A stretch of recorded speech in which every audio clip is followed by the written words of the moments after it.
Shut up and sit down.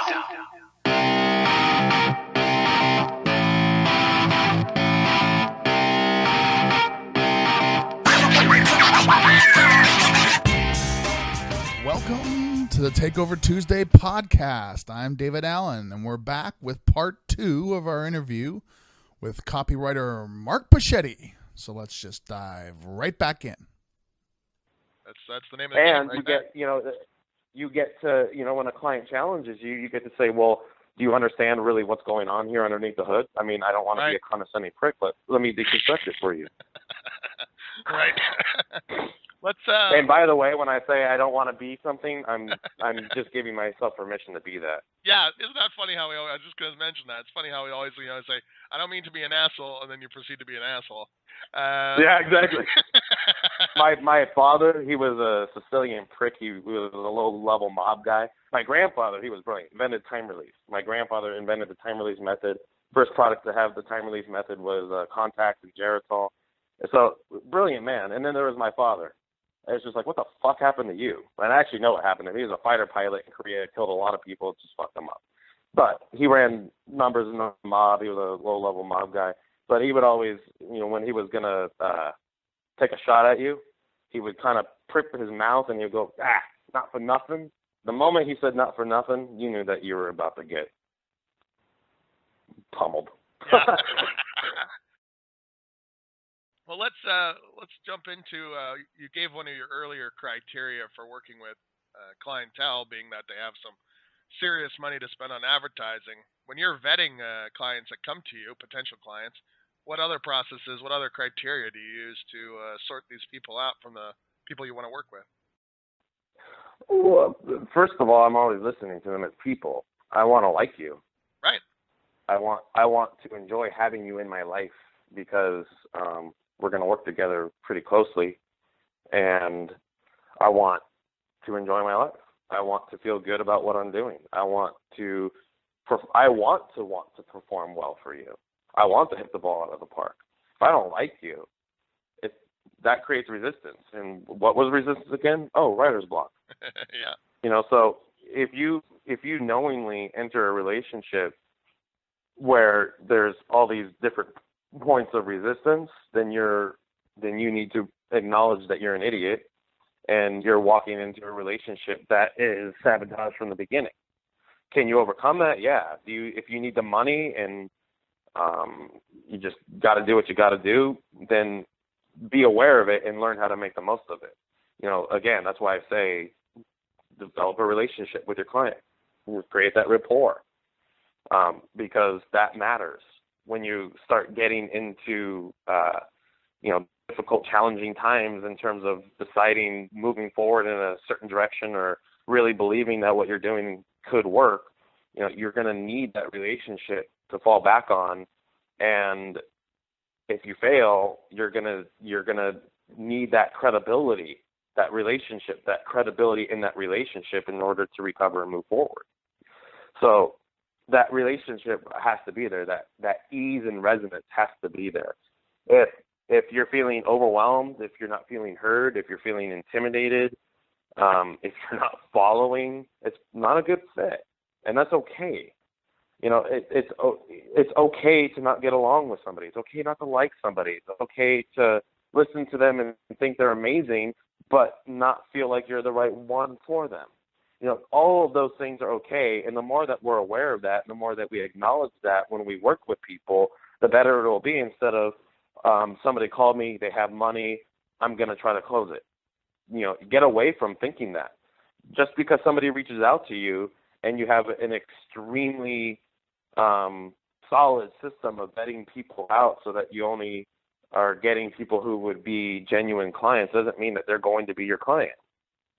You need to converse. You need to see how you get along. You need to see, because that relationship, those internal dynamics are going to affect the end result. Always, no exceptions. So figure out if those internal dynamics are something that you can really work with. That's important. And and then to figure out what your criteria is above and beyond that. Like for me, Back end is important because I'm 36 years old. I want to be retired by the time I'm 40. And if I'm not making a lot of passive income, it's just not going to happen. So I need to work with people who have big budgets, and typically those are more experienced people.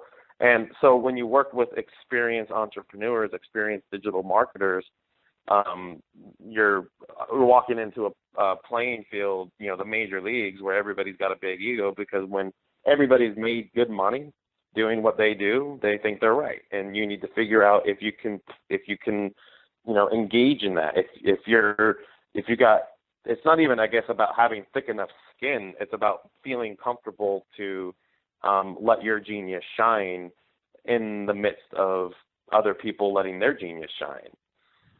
So are you confident and comfortable in being wrong, even when you're extremely successful as a copywriter or not?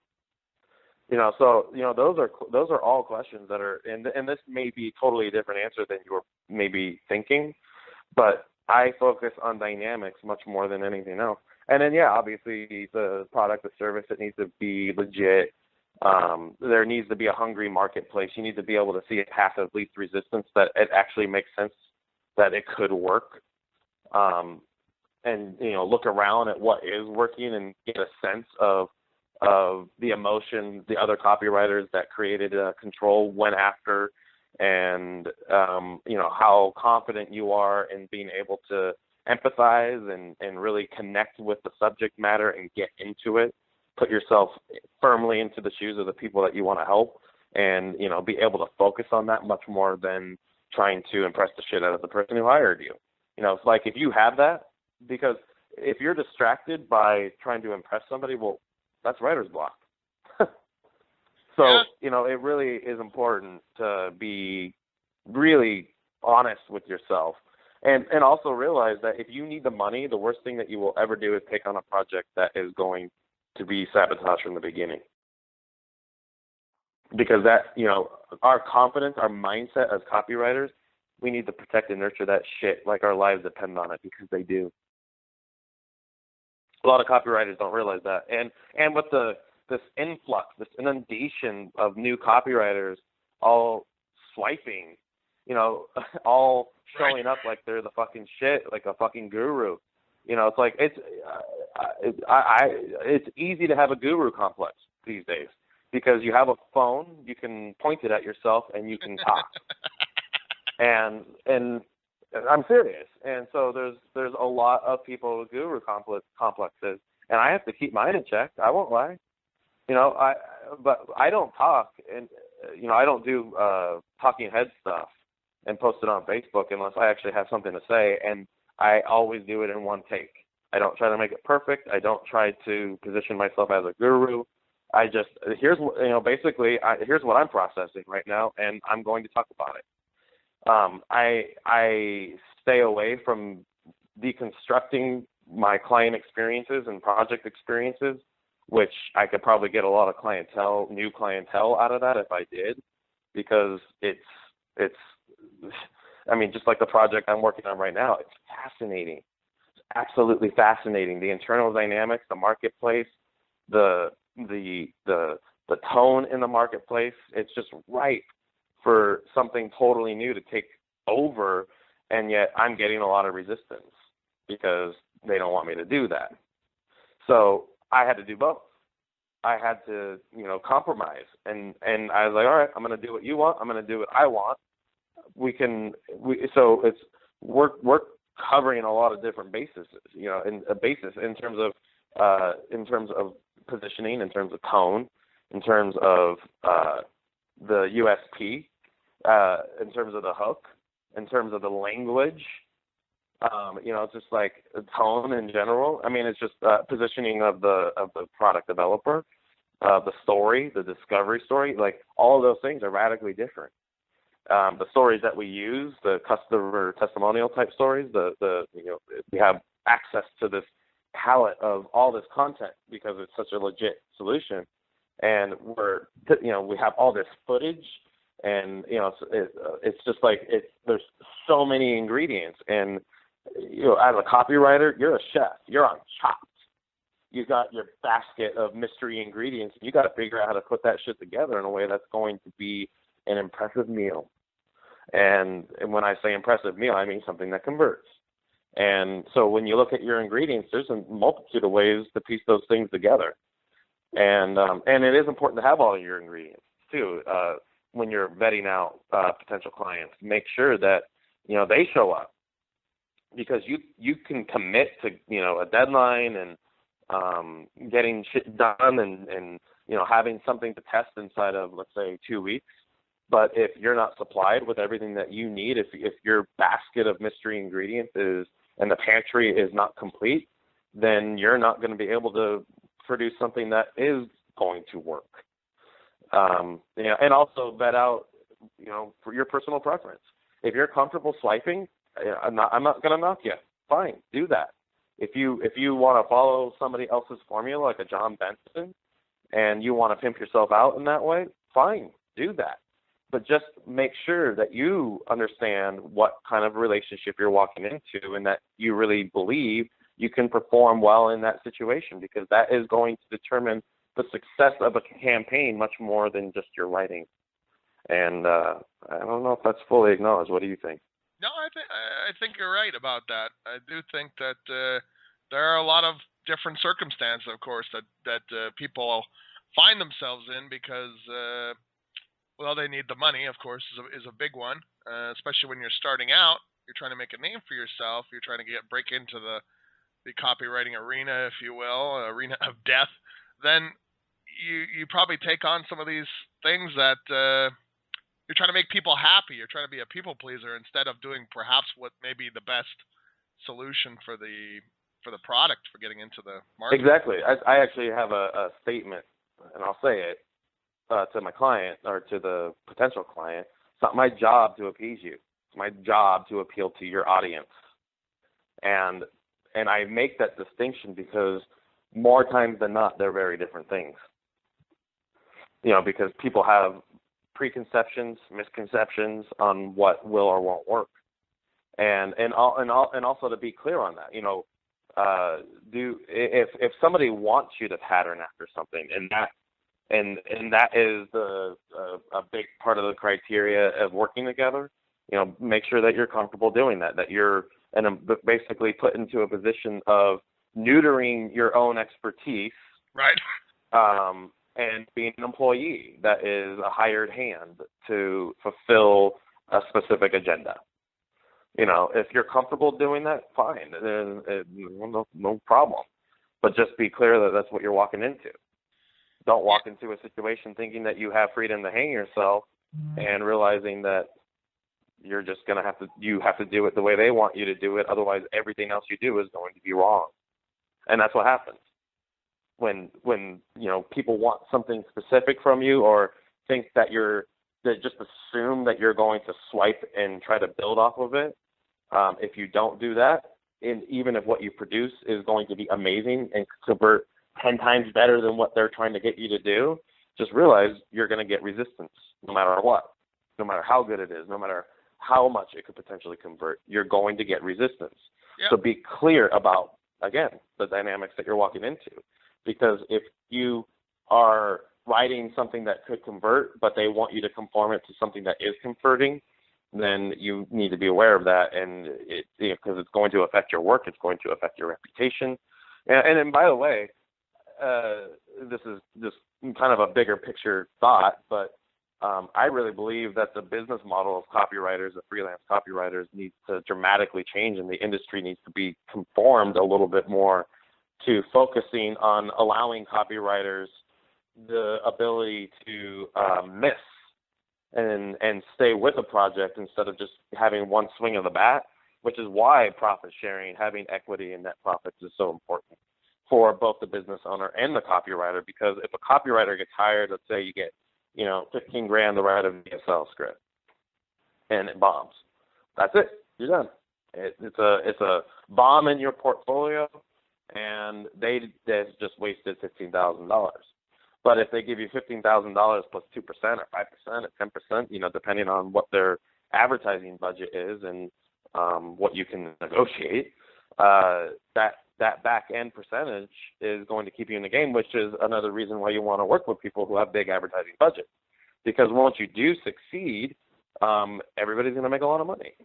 And I really do believe that the freelance copywriting industry needs to be conformed to function in that way, because so many copywriters, again, that just have been doing this for a year or 2 years or 5 years, and they walk into it thinking that that a one and done business model is effective for anybody. It's just not true. It's not effective for anybody, and it's rare, more now than ever, to hit a extremely scalable winner right out of the gate. So, I mean, I just did it, but it is an exception, not the rule. So, and when you know that, when you're aware of that, you have to adjust. And the fact that there's, the freelance copywriting market right now is kind of wild. It's just getting more like the Wild West. There's just a lot of people, again, showing up and looking at what the gurus are doing and then patterning after that, swiping it and positioning themselves in that way. So it creates a lot of confusion in the marketplace that there's some really good salesmen that actually don't know how to show up and do the actual work when they get hired.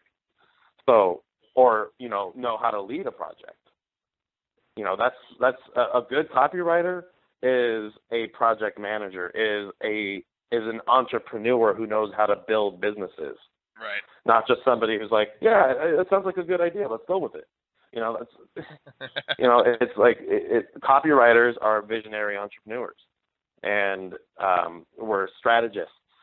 That's right.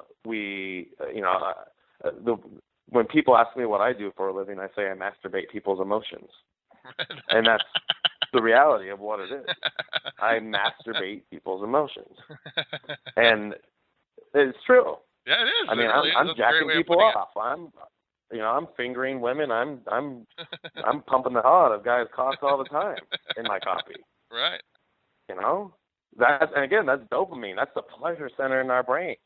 So good copy feels pleasurable to the prospect. Absolutely. You know what I mean? No, I know exactly. Have you ever thought about that? No, I have actually, and I always tell a story. I've probably told this story a few times on this podcast, but when I first sort of learned that copywriting was a thing, that it was a whole industry and that writers were, that copywriters existed. I was probably in my early 20s. I want to say I was around probably 24, 25. And I had purchased, when I was about 19, a bodybuilding course. And later, when I was 24, 25, in that range, I found out that Gary Halbert had written the copy for that particular course. And as a result, I was like, whoa, like somebody crafted that specifically to like suck me in. And I can still remember, even talking about it right now, almost getting goosebumps a bit here.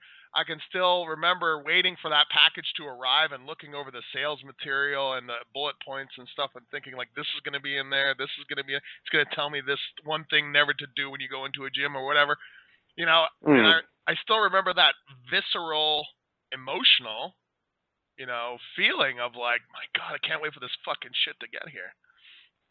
Yeah, absolutely. I had a similar experience. I was an infomercial junkie. Okay. I loved them. I was entertained by them. I purchased many things. I think I mentioned in another discussion. How old was I? I mean, I must have been 12, 13. I was watching the Jetstream oven infomercial, and I recorded it, and I would just play it back, and I would just like try to figure out what he was doing. And I had no idea what I was doing. I didn't know. I didn't give a fuck about advertising. But I was so drawn into it that it made me really curious. Like, why? Why do I like this?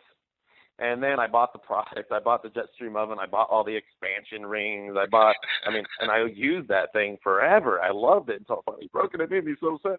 But it's true. I mean, it's just like infomercials, and it's funny. I actually start a gig at in 2 hours. I'm starting a new gig with an infomercial company, I've actually never written an infomercial, so looking forward to working with the company. And I mean, it's a big company, and seeing their data. They represent so many big brands. It's just I'm really looking forward to it. It's going to be a blast. And also criteria as a copywriter, choose companies to work with that you get to see their data, because that makes you so valuable when you understand what makes a successful company successful. When you get to analyze their data, see what worked, what didn't, and why, against what traffic and what thinking, it's so illuminating. And you get to take that knowledge, that awareness, those insights, those perceptions, that expertise that you are paid to learn into your next project and rinse and repeat. That's as copywriters, something that we always need to be aware of, is always going into projects that we get to learn a lot too, to constantly grow and become more valuable. That's how we get to charge the bigger bucks. The only difference between, once I got to a certain talent level in terms of writing copy, the only difference between charging $2,000 for a video script and $15,000 for a video script was my own perception of myself and my own value. That's it. Right, your internal. And once I realized that, changed the way that I charge, obviously. That was funny. And that's a big thing. Your boy Carlos, I've watched him go through that evolution. Absolutely. When he started working with various companies and performing and developing relationships. Carlos is great at developing relationships. He gives people props. He gives acknowledgement. People need to be watching that kind of stuff, because he's showing up. He's being authentic. He does stuff that I don't personally agree with. Like I'm not an advocate of guns. I see him pose with guns, and it's like, but he knows his audience and he's authentic. I appreciate that. I appreciate the fact that he's raw and real, because I know what I'm going to get. And I like that. I don't want him to pretend not to like guns. I don't want him to pretend that he doesn't smoke weed. I want him to be who he is, because that is what is going to make him successful, and that is what made him successful. So people need to look at that. It's not a matter of being a guru or patting yourself after a guru. It's a matter of being you with the dial turned up as a copywriter, as a personal brand.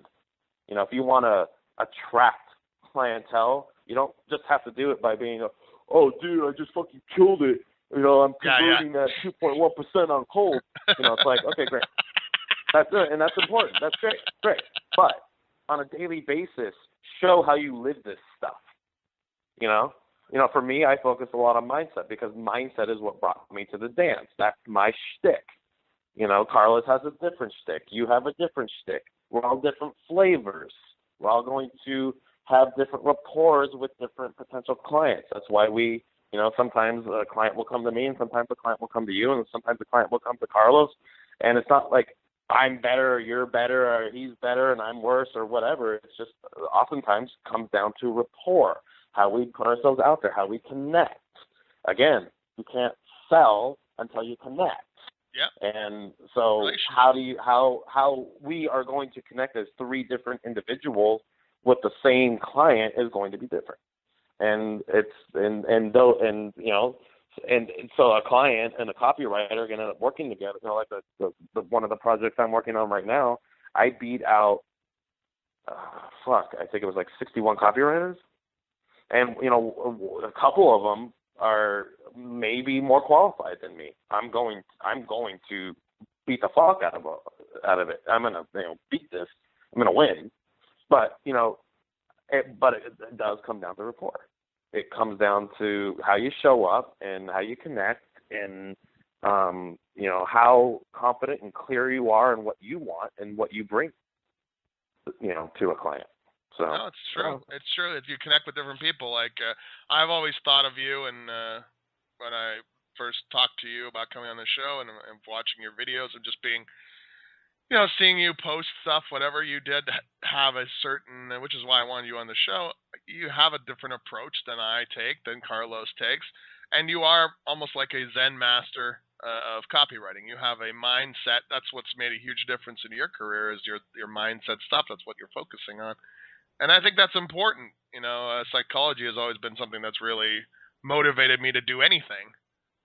Learning about psychology, and so when I saw you posting stuff and talking about different issues that maybe aren't as common in copywriting circles, when people are always talking about leads and hooks and stuff, like you're outside, you take the next step outside of that sort of technical, the gambits, the tactical issues, and into the headspace of a copywriter, which I think is important. Well, and in the last year, one of the critical shifts in helping me get to the next level is I really took a shift away from looking at my audience as an avatar, and I'm looking at them as an archetype. We're very archetypal. And so, like, for instance, one of the most often told archetypes in the discovery story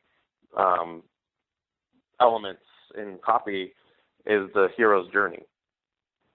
And the hero's journey works because so many people feel held down by whatever, their relationship, their job, their finances, whatever their circumstances are. So there's always people that are wanting to break free from their current reality, from who they are right now. Yep. And today. What was that? Today, I said. Break free today. Yeah, exactly. But that's an archetype. Yeah. And when you like Rocky, that's an ultimate hero's journey from rags to riches kind of thing. And it's like,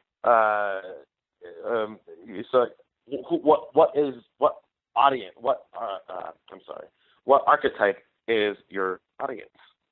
I talk about psychology and reading. I've done a lot of reading of Carl Jung, and his talk of archetypes. Every copywriter, in my opinion, should study the shit out of his stuff. Right, because they're all represented there. Than Dan Kennedy, more than Dan Kennedy, more than Terry Belcher, more than Eugene Schwartz, more, because in my opinion, when you really understand people, when you really understand the different archetypes that exist, you can integrate that into your avatar, or you can just look at it as that archetype that you're connecting with. What is their journey? And when you understand what their archetype and what their journey is, then you know how to acclimate or resonate that discovery story, or the testimonial story, or the offer, or the hook. You know how to resonate it with that journey. And that's really important because everybody is on a journey, a specific journey. But and while we all are incredibly unique and whatnot, we're also archetypes. And it's, if you understand what that archetype is, it will change the tone of your copy rather than just the basic circumstances of an avatar. So that shift of consciousness helped me a lot and took my copy to the next level. So yeah, but as copywriters, the way we learn, the way that we digest, the way that we interact, what we focus on, what we give. I'm always looking at what different copywriters are doing, how they're putting themselves out there. And there's, again, no right or wrong way. That's just something that I have discovered and have appointed value to and have seen help me write winning copy. And, I'm not a classically trained copywriter. I have not been mentored. I, didn't immerse myself in copywriting books, in marketing books. I did it by developing my own mindset and being in a position where I was forced to figure it out. And I did figure it out. And I, like when I wrote that book, Becoming, I didn't even know what copywriting was. Never heard of it. And I was already using a lot of copy strategies, open loops, a pattern interrupt lead. I was already doing things that I didn't know what I was doing. And again, because we're all pulling information from the cosmos, from the collective consciousness, we have to allow it to come through. We have to be really clear on what it is that we're doing and creating.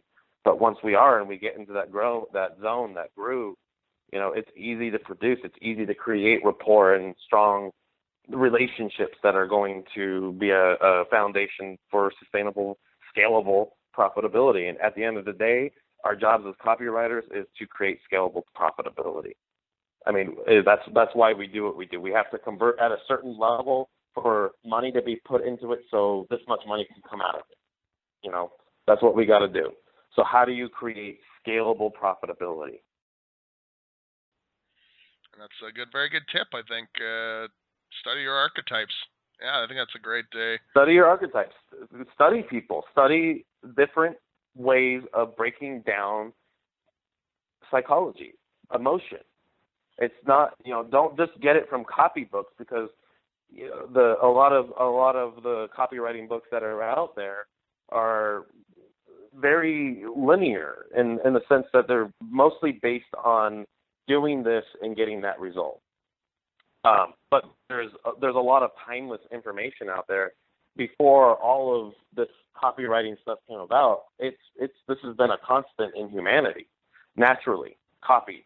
The language of emotion. It's something that has been a part of society, a part of humanity since the beginning of our existence, before we even could produce words.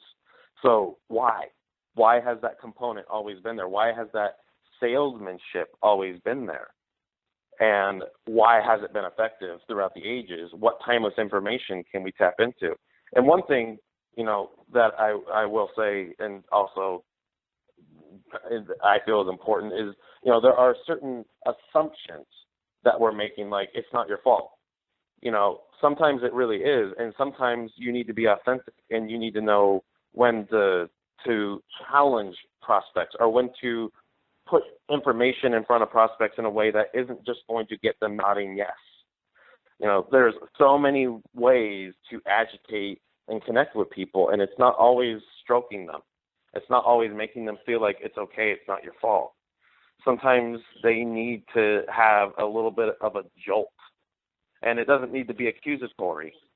But in other words, again, just going off of the kind of the tone of the conversation, when you're looking out there at what's working, when you're looking at the copywriting books and digital marketing books, and Ryan Dice's and Frank Kern's and Jeff Walker's and Gary Vee, all these people that have their way of doing things and have their way of connecting with people and have their way of making money. Observe it all, but when you're doing it, when you're observing it, don't be trying to figure out how to copy it, but deconstruct why it works and take the best, take the emotional approaches and swipe that. But don't swipe the elements, don't swipe the style, swipe why it worked. How did it connect with people? How did it trigger them? You can take that information and apply it to any style. And you don't have to have, there's like a few copywriters out there that have really kind of developed their own style, trying to create their own John Benson-esque feel to the way that they approach and build copy. But you don't need to have a template. Every project can be different. And it all depends on again, rapport. I always recommend to test as simple of a VSL as possible, because if something's going to convert, it's going to convert on the merit of the copy. But if you have the ability to play with different production elements, get fucking creative as hell, man. It's like you have the I remember a couple of years ago we did for an education company that got bought out. We did some commercials with like scripted testimonials, so actor portrayals, and it was very different than what was going. Like a lynda.com was the main competition. It was very different than what was being done in the industry, and it fucking worked like a charm. And it was expensive. They gave me a lot of rope to hang myself, and if I was wrong, I was going to lose them just like in a day, $100,000. But, so it really was putting myself on the line, but it fucking worked so amazing. And it's like in order to be scalable, we had to convert at 0.5%, and we converted at over 5%. But I mean, we would have never have gotten there had we not thought outside the box, because the other stuff that we had tried was getting 0.2%, 0.4%, 0.1%, and it was just like, fuck, how are we going to crack this, man?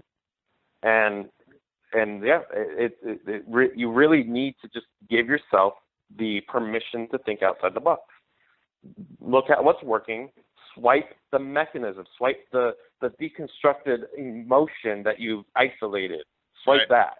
The archetype they're speaking to, yeah, exactly.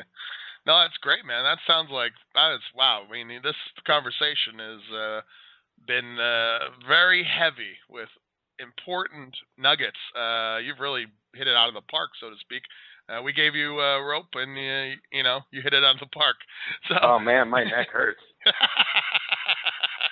No, I think these are important things. You don't hear this stuff talked about very often, and I think that's one of the reasons why you resonated with me personally, is that I just thought you were going to bring stuff like this to the table, where you're thinking sort of outside that box, where you're looking at you're taking a different vantage point on the whole industry too, of copywriting and so forth, and because we have a lot of right. Well, and also, in direct response, we have the opportunity to get more commercial. Like with stuff like pre-roll, like YouTube pre-roll. I mean, we there's a lot of opportunity to take the best bits of direct response and the best bits of commercial or image and brand advertising and marry them and create a whole new realm of advertising, a whole new style of advertising, a whole new flavor and approach that is we're just scratching the surface of it. I mean, like in medicine, what we know about the body, in quantum physics, what we know about the subatomic particle, these things are still in infantescent stages in terms of what we know about them, and what we knew about the body 200 years ago compared to now is night and day, and what we'll know about the body 200 years from now is going to be night and day. Well, copy is not any different. We're still just it's juvenile, it's infantescent. We're just scratching the surface in what's possible, because emotion is such a big spectrum, and how we connect with emotion is such an amazing opportunity, and it's infinite, it's endless. And again, we're just scratching the surface. So my advice to copywriters is, don't fuck around with people's money. Really know what you're doing, and be able to deconstruct why your approach could work. And vet out as cheap and as simple of an approach as possible before you spend people's money. Prove on the merit of your copy that your approach works. But by the same token, take the gloves off and look at what Hollywood does. Look at Hollywood trailers. Like Jeff Walker, his anticipation style model of building rapport with the audience, in the pre-selling and the pre-launch is, swiped from how the thinking behind Hollywood trailers. Well, we can take actual Hollywood trailers and we can preface our own campaign. There's so many things that we can be and test different trailers, test different approaches. We can even just use those trailers and those messaging to test for validation and so we can figure out the best positioning and hook for a campaign before we write it and build it, so that oh my God, look at the validation we're getting with this messaging. Build a fucking hook into that sumbitch, Just the way that we're going about things, because it's so cheap now to get really vital data and information. To take those steps and get that validation, and then it's like if you're working with people who have the budget but want to see you prove your thinking, well, then use content and get that validation so that you can go out and build a campaign that isn't just swiping, quote unquote, what's working, and trying to build off of it. Because even though intellectually that makes sense, it totally makes sense. I will not deny that. It even sounds good. The people, what was that? It even sounds good. Absolutely. But again, even the people that swipe themselves have a hard time beating themselves with their own style. And there's a reason for that. And we need to, we always want to pay attention to what works, to what connects, because there's magic there, right? We just need to figure out what that magic is. It's not the style and it's not the approach. It's the emotion that's being connected with. Again, sales don't happen unless the emotion has been connected with. So how did the emotion get connected with? And let's use that. Let's swipe that. So great advice, that's man. my spiel, brother. Yeah, that was fucking amazing. I knew you were going to hit it out of the park, and I'm so happy to have you on the show. I want to thank you deeply for coming on the show and sharing your expertise. Yeah, absolutely. I appreciate it too, man. And we just really created a show. I mean, because we had our own conversations between each other, and you know, we really just want to connect with other like-minded people and create rapport and network with people that we find interesting and that resonate with us personally. And you were definitely one of the people on the list that it's unfortunate Carlos couldn't be here today, but yeah. I appreciate you guys. I appreciate what you're doing here. I've had the opportunity to listen to some of your other stuff. I think you're putting valuable information out there. I do look forward to any potential feedback on this, and I would love to have a conversation about something entirely different down the road anytime. No, absolutely, man. We're always looking. One thing we've been talking about lately is I've tried to find other. We have copy. I mean, we started as a copywriting show because we're copywriters. We like to talk about copy, and we like to hear other people's. I like to get. You can't stand over everybody's shoulder and watch them write and go through their process. And as someone who only knows really how I go about it, it's very interesting to get into the mind of other copywriters and see, because they think completely differently oftentimes. And it's like you, for instance, I think approach things in a whole different way, which is why I love talking to you. Now, I think going forward too, we have a lot of copywriters that will be on the show in the future and stuff, and I'm looking for different ways, to tweak it so that we don't get overly repetitive, but also, and challenge certain aspects perhaps of the copywriting model, if you will. But also, I would love to find, copywriters know a lot about a lot of different things, because if you've read a number of and they'll tell you fucking markets, just ask them. I mean, Brian Kurtz we had on the show here a while ago, and he said that, aside from his doctor when he was diagnosed with some sort of health-related issue, besides his doctor who told him he had this issue, the first person he talked to was Paris Lampropoulos, because he knew Paris had written for all these different health-related things and knew so much about this particular problem that he would have some valuable information to give. So I think copywriters fill that role. They've had to learn about other things to write for it and to deconstruct it, like you're talking about. And so I'd love to have a conversation, have you on the show back again soon, and talk about some other things that may be on your mind. Yeah, one good thing, I have a 3-pronged method for deconstructing like a VSL. For the high level stuff, the medium level stuff, the low level stuff, getting down into the nuanced nitty gritty for how to deconstruct it, what circumstances they were using to go after the trigger specific emotion. Right. That could be a good conversation to have for newer copywriters. I mean, maybe some more advanced. I mean, everybody's got their own style, but the way that I deconstruct VSLs, it really makes it so that you can be uber aware of what made it work, or as close as you can get to what made it work, into the mind of like a Craig Clemens, like what was Craig thinking here? Why did he do this? Right. So it's like there are effective ways, more effective ways to deconstruct than others. But I mean, there's tons of conversations we can have, man. So just anytime, hit me up. Yeah, I'm going to definitely hit you. Again, I want to thank you for coming on. We will do it. We'll make this a we'll make this a regular thing. And and yeah, exactly.